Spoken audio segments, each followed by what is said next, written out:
तैयारी पूरी नहीं हुई है। अगर मैं उन्हें काला धन खपाने का मौका दे देता तो आज इतना ज्यादा विरोध मुझे सहना नहीं पड़ता। लेकिन मोदी के बयान पर क्या कहता है हिंदुस्तान? हमारे साथ देश के अलग अलग हिस्सों से लाइव रिपोर्टर जुड़े हुए हैं। एक बार उन्हें इंट्रोड्यूस कर देना चाहूंगा मैं अपने इस बुलेटिन में। आप देखिए, दिल्ली से मोहित ओम मेरे साथ मौजूद है, इंदौर से एहतियाब शेख, दिल्ली से ही मनोहर केसरी लाइव रिपोर्ट कर रहे हैं, दरियागंज से हमारे साथ मोहित ओम भी जुड़ेंगे, चंडीगढ़ से अमित भारद्वाज भी जुड़ेंगे। लेकिन उससे पहले नोटबंदी के 17वें दिन आपके लिए, हमारे लिए, पूरे देश के लिए यह जानना बहुत जरूरी है कि आज से क्या क्या बदल गया है, जिसके लिए सीधे रुख कर लेते हैं रचना का। रचना, आज मेरे, आपके लिए, देश के लिए 17वें दिन नोटबंदी के क्या क्या बदला?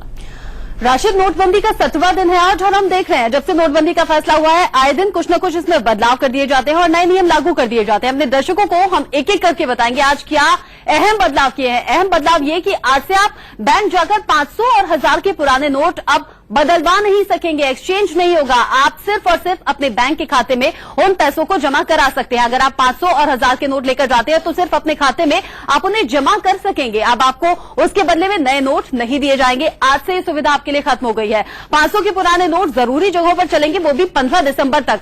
जो जो जरूरी चीजें हैं वहां पर आप 500 का नोट चला सकते हैं, लेकिन 1000 रुपए अब नहीं चलने वाले। 1000 के नोट पर पूरी तरह से पाबंदी लगा दी गई है। अब 1000 रुपए का नोट अगर आप लेकर जाएंगे तो सिर्फ आपको वो अपने खाते में जमा कराना होगा। 2 दिसंबर तक नेशनल हाईवे को टोल टैक्स वहां पर नहीं चुकाना होगा। टोल टैक्स से फ्री कर दिया गया है नेशनल हाईवे को। लेकिन साथ ही साथ आपको बता दें कि 3 दिसंबर से 15 दिसंबर तक टोल पर 500 के नोट आप चला सकेंगे। वहां आपका 500 का नोट काम करेगा, वहां 500 का नोट देकर टोल टैक्स चुका सकते हैं। सरकारी स्कूल हुआ, कॉलेज की फीस हुई, वहां आप 500 का नोट इस्तेमाल कर सकते हैं। हमने कहा था जरूरी जगहों पर आप 500 के नोट को इस्तेमाल कर सकेंगे।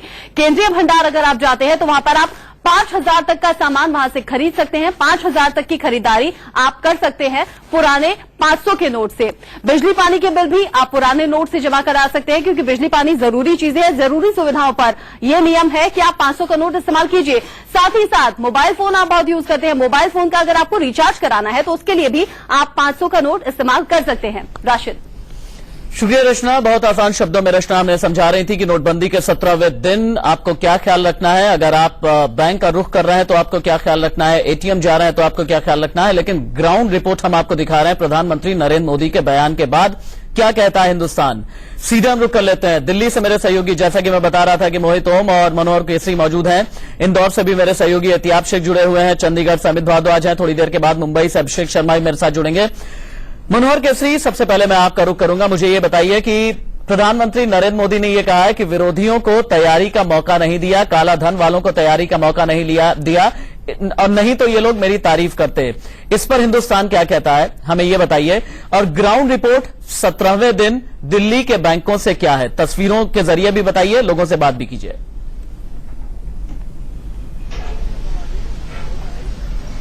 राशिद, अभी हम खड़े हैं दिल्ली का जो पॉश मार्केट है, बंगाली मार्केट। यहाँ पर यहाँ की हकीकत आपको अभी दिखाते हैं। ये HDFC बैंक है और इसकी जो ATM मशीन है ये पूरी तरह से बंद है और साफ तौर से एक नोटिस बोर्ड लगा दिया गया है। मैं आपको दिखाना चाहूंगा, मैं थोड़ा सा आप साइड हो जाएं। यहाँ आप देख सकते हैं Rashid, ATM is not working, regret the inconvenience. तो साफ तौर से खेद व्यक्त किया गया है HDFC बैंक की ओर से और कहा गया है कि इसमें पैसा नहीं है। तो आप अंदाजा लगा सकते हैं कि नए नए नियमों में बदलाव किए जाते हैं।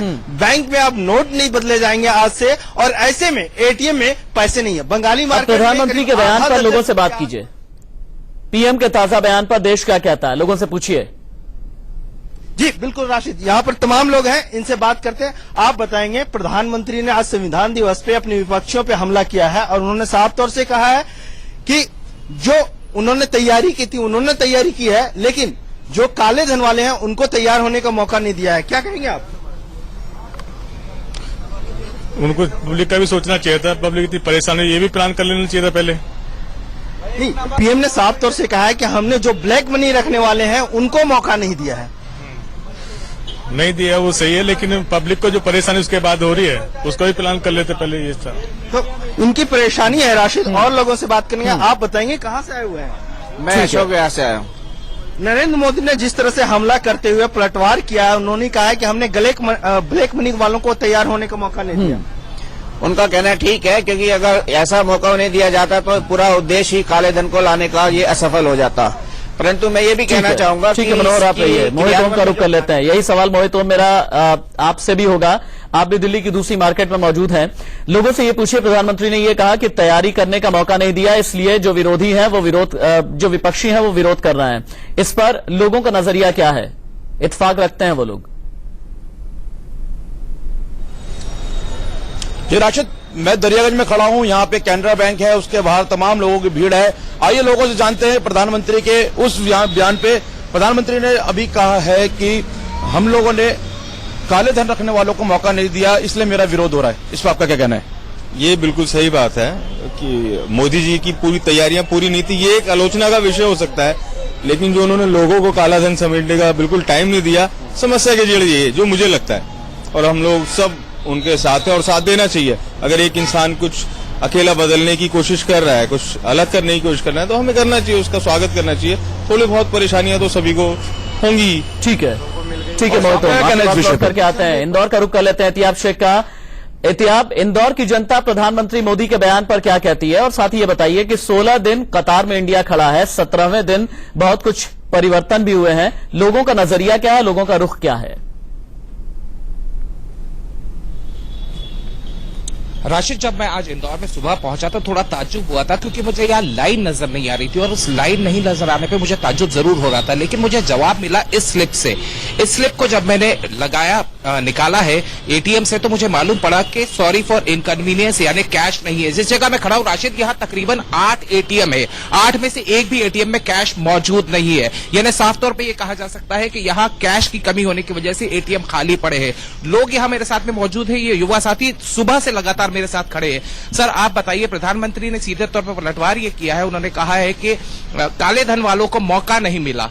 इस पर आप क्या कहेंगे सर? बिल्कुल सही बात तो है कि हाँ, उनको मौका नहीं मिला, क्योंकि उन्होंने 2 घंटे का टाइम दिया था मात्र कि 8 बजे उन्होंने रात को घोषणा करी 8 तारीख को कि 12 बजे से बैंक के जो भी ट्रांजैक्शंस हैं वो बंद हो जाएंगे। बट उसी कारण जो मिडिल क्लास लोग हैं उनको सबसे ज्यादा सफर करना पड़ रहा है। यहाँ आप देख सकते हैं कि सब अपने अपने ऑफिस छोड़ के, फैमिली छोड़ के यहाँ सुबह 9:30 बजे से लगे हैं। मुझे खुद ऑफिस जाना है, लेकिन मैं 9:30 बजे से यहाँ पे खड़ा हुआ हूँ, इस धूप में खड़ा हुआ हूँ कि बैंक खुलेगा। आपको सुबह ही सुबह क्यों आना पड़ गया? क्योंकि अगर मैं दिन में आता तो इससे ज्यादा लंबी लाइन होती। 4:30 बजे तक का यहाँ पे आप देख सकते हैं टाइम लिख रखा है। कितने एटीएम घूमे थे आप? मैं 4 एटीएम घूम चुका हूँ। 2 तो ये देख सकते हैं, bank of Maharashtra, bank of India, Punjab national bank, उसके बाद LIG पे एक और SBI का बैंक है, वो घूम चुका हूँ। कहीं पर भी पैसा नहीं है, कहीं भी पैसा नहीं। राशिद, हालात इसी तरह के हैं। मतलब इसके अलावा दिल्ली में मुख्तलिफ लोगों को सुना, इंदौर की जनता को सुना। अब चंडीगढ़ का रुख कर लेते हैं। अमित भारद्वाज, चंडीगढ़ को कहते हैं सिटी ब्यूटीफुल।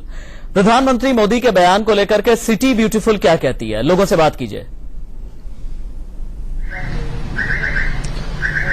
देखिए, चंडीगढ़ की बात करूं तो तस्वीर बिल्कुल अलग है। पहले दिन यहां पर कियोस्क था, अब जो स्थिति है वो बैंकों ने पहले दिन के बाद ही संज्ञान ले लिया था। स्थिति ठीक है। हमारे साथ सोडी जी हैं, उनसे पूछते हैं कि प्रधानमंत्री ने आज जो बयान दिया है उसके बारे में। सर, आज प्रधानमंत्री ने बयान दिया कि जो विपक्ष के नेता हैं जी, वो उनको वो मुझ पर लांछन इसलिए लगा रहे हैं क्योंकि ब्लैक मनी वालों को मैंने मौका नहीं दिया, हमारी तैयारी पूरी थी। आपका क्या कहना है? देखो, ये ऐसे जो पॉलिसी मैटर होते हैं ना, इनमें किसी को मौका नहीं दिया जाता। अगर मौका दे देते हैं तो सीक्रेट तो खत्म हो जाती और ब्लैक मनी के वालों को मौका मिल जाना था। अब आपने देखा है करीब 8 बजे के ये अनाउंस हुआ, और दिल्ली में क्या हुआ, गोल्ड स्मिथ वालों ने क्या किया, इतने टाइम में भी वो इसका मौके का फायदा लगे। अगर इसको हाईलाइट कर देते तो जो उनका मकसद था, पर्पज था, वो तो हाल ही होना था उनका, वो तो खत्म हो जाती बात।